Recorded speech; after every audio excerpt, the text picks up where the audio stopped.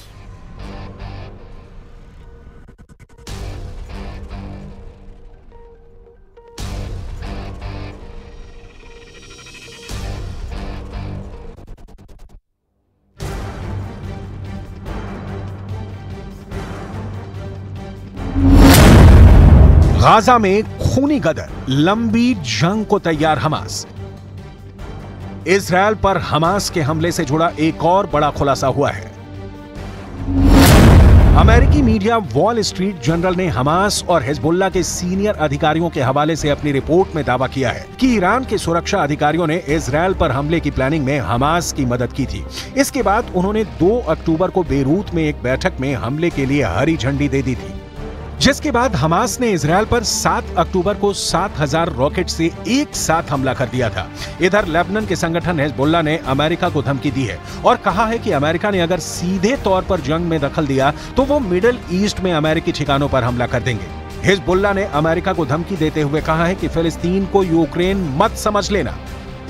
वहीं दूसरी तरफ गाजा पट्टी में हमास चरमपंथियों के खिलाफ इजरायल ने जमीन और आकाश से पूरी ताकत लगानी शुरू कर दी है।